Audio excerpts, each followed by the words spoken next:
All right. So the question is, how do you structure internal links? Do you plan for it before you start publishing, or do you add internal links as you go?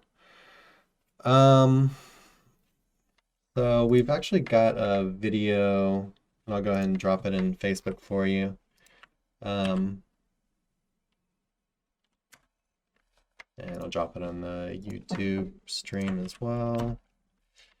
But yeah, so basically, I mean, it's always better to like plan first, All right, right? so would Oops.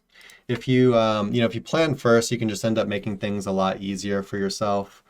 Um, but that doesn't always work out like that all the time. yeah. Uh, what I would generally, so in the video that or that I posted for you, pretty sure I probably draw on paint. Yeah, here we go. Um, so yeah, basically what we do is, you want to have your home page. Make sure. Yeah, here we go. You want to have your home page, and then you want to have like basically some hub pages. These can be big like category pages, or just basically just different sections of your site, right? What? I was just playing with my face and sorry. Okay.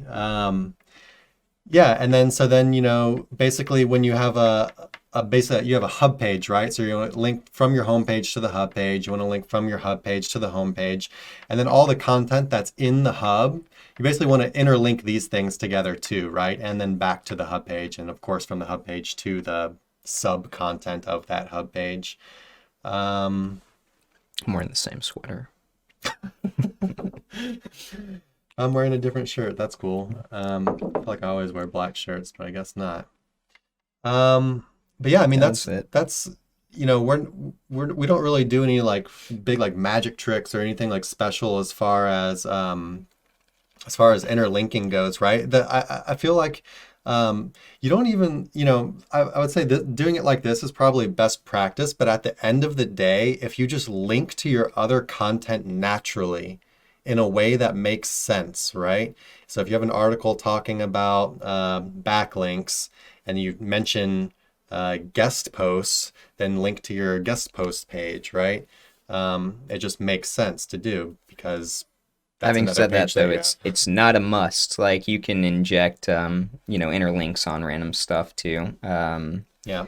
The main thing with this that I think I'd want to touch on is just keep it organized. So basically, you can pull up an Excel sheet, right? Mm. Keep a list of all your pages that exist. Personally, I don't take it too crazy. When I put up a new page or when a new page goes up, I find X amount of internal links that I want to link to and X amount that I want to get links from, right? And then I catalog it all in Excel so that I know that, or something similar to Excel, so that I know exactly how many internal and outbound links are going from each page. But very simple, and that helps, put a picture together. But yeah, no need to fret too much about that, just so long as you're getting it done. Yeah, and yeah, like Nick said, keep track of stuff. One thing you want to keep track of is your internal link anchor text. I don't know if you talked about that. No. Yeah, so just like with your internal link or your external links, how you diversify the anchor text that you're using. You have keyword anchors, and then you have the natural stuff, like URL anchors, generic anchors, branded anchors. You want to basically do the same kind of thing with your inner links anchor text. So, so say, our guest post page, maybe half the inner links to that page say guest posts, maybe some of them say here, or just maybe even got like a URL. I don't really do URL links in there. No, Um, I mean you could, but no, I don't either. I basically just like, you switch it up, just don't keep just hammering the same exact thing over and over and over. You might have one that's like your most used one or whatever, but Yeah, and for internal linking, I feel like it makes more sense to use more variations of money anchors, right? Because you're not going to use an I inner don't, page branded URL like, yeah. hey, head over to Sir Links a Lot, and it goes to a guest post page. Like, it doesn't say anything about. So you can be more aggressive about what this page is supposed to be about, right? Yeah. So variations work really well with So internal yeah, let me links. walk that back a little bit. I pretty much use like, money anchors, money variations, like kind of something more like topical, which is like almost borderline to generic, but just kind of like topically generic, and then generic, like click here, this article, stuff like that. Yeah, I don't think I ever use branded or URL. No, I mean, it doesn't make much sense, really. Yeah, I think that's, so you definitely want to keep track of that.